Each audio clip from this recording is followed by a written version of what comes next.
Hello listeners and welcome to another video. My name's Cara and I help advanced English learners fall back in love with their favourite films and series by getting them to break free from the subtitles. So this week I've got a rather controversial listening tip for you, as you can tell from the title, why I hate the world's favourite TV series. So I'm referring, of course, to Friends, which many people regard as, well, if not the greatest series ever, at least the greatest sitcom ever. And I'm not such a big fan, and I really don't like the way that it's a bit like TED Talks. Everybody says, oh, you must listen to TED Talks, as if they were the solution to all your listening problems, as if there was something special about them that makes them, solve your listening issues. And it's the same for Friends. There's no particular magic quality about Friends that means that it's a really good choice for something to watch in English, especially as nowadays, it's been for a long while, the internet is in English. So all you have to do is type in English what you're interested in, podcasts about, surfing, or audiobooks about cooking peppers, and, you'll get a result that you can listen to in English about what you're interested in. So, it's not even really an issue, what should I listen to in English, because everything is in English and it's all out there waiting for you. Now, I kind of understand the issue. Maybe in your country, all you have on TV is repeats of Friends, so you don't know about other types of series. Maybe there are Chinese TV shows that I would love, but I don't know about them, because we don't have them on TV here in France. So here I'm going to talk about some of the issues that I have with Friends, why I don't like it. I'm going to justify myself, and I'm also going to give you some suggestions for other series you can watch, other sitcoms, other films that are not Friends, because let's face it, there's more to life than Friends. So why do I have such a problem with this series? Firstly, so I left the UK to move to France in 2007. Friends stopped showing on TV in 2004, but there were repeats of episodes of Friends constantly on British TV, and I really have the impression that I have seen all the episodes at least twice. So I'm just really fed up of seeing repeats of Friends. Also, nowadays, since the end of the 90s, beginning of the 2000s, the noughties, as we call them sometimes, we've been living in a golden age for TV. So that's a real concept. It's not just me who invented it. So when I talk about the golden age for TV, I'm talking about shows like Breaking Bad, Mad Men, Game of Thrones. And so I asked myself, why would you watch Friends, a tired old sitcom, when you could watch all these amazing golden age TV series? The third thing that annoys me with Friends is it's not realistic. Now, don't get me wrong, I know that part of the appeal of a TV series is that it's escapism. But I do feel that the best series, even sitcoms, they have that kind of real element, so you can kind of relate to the characters and what's going on. So, in Friends, it's just so silly. They hang out in the coffee shop during the day, even though, they're all supposed to have jobs. Who does that? The coffee shop has this huge, comfortable couch, and no one else ever sits on it. It's just the main characters from Friends. When does that ever happen in real life? And they live in these beautiful big apartments in the center of New York City. Yet some of them have not very well paying jobs. It's not clear how they pay the rent.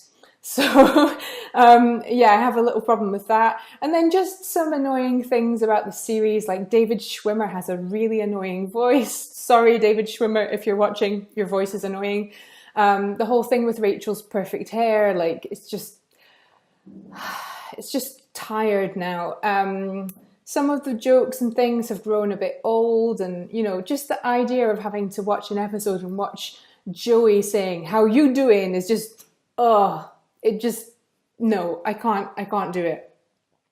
So what can you watch instead of Friends? Well, Anything really. I'm going to talk about some sitcoms because obviously part of the appeal of Friends is that it's a sitcom, a serialized sitcom. So, you know, the episodes are short. You watch the lives of the characters evolve over 10 years. The context is always the same. You hear the same expressions every week. How are you doing? But that, you know, that's a feature of sitcoms. So there are loads you can watch. Some recent ones that I've really enjoyed are F is for Family, which is kind of like a sort of cleverer and funnier version of The Simpsons or Family Guy. People of Earth, which is about aliens. It's really funny. The characters are really sweet, really touching. Man-Seeking Woman, which is a really surreal series about dating, kind of dating in the modern world with Jay Baruchel, who's very funny. How I Met Your Mother, which is a series that has finished now, and it started the year after Friends ended, so 2005. And it's a series I used to watch a lot with my partner, and at the same time we also used to watch a bit of Big Bang Theory, which is a series now that I just can't be bothered to watch anymore. But with How I Met Your Mother, we always found that the characters had this kind of, they were more endearing, they were more like, it felt like they could be like people you knew and you kind of cared a bit more about them than the characters in Big Bang Theory. And another series, this is not really a sitcom, but I thought of Buffy the Vampire Slayer, which has short episodes. And if you pay close attention, you'll notice that the early episodes are very, very funny. You just have to kind of look for it. Also, if you like the themes in Friends, so like a bunch of Generation X people looking for love in a big city, then I think you would really like a film called Singles by Cameron Crowe, which is from 1992. So it's set in Seattle during the grunge era, so the soundtrack is really good. And funnily enough, I didn't know this before I did some research. Cameron Crowe claims that his film Singles inspired Friends. So I'm putting a link to the Wikipedia page about Singles below this video so you can go and check that claim out.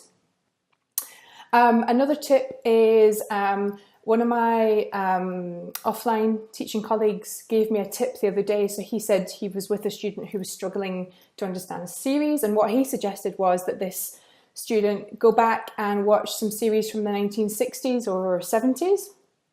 So I've already talked on the blog about why I think Hollywood films from kind of 40 or 50 years ago are a bit easier.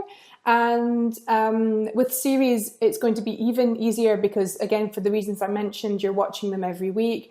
There's the same context every time. They're a bit more accessible than films. So just to give you a few ideas, you could watch series like The Avengers, Star Trek, Bewitched, Mork and Mindy. There are some good series from that period if you look for them, and yeah, they should be a little bit more straightforward to understand.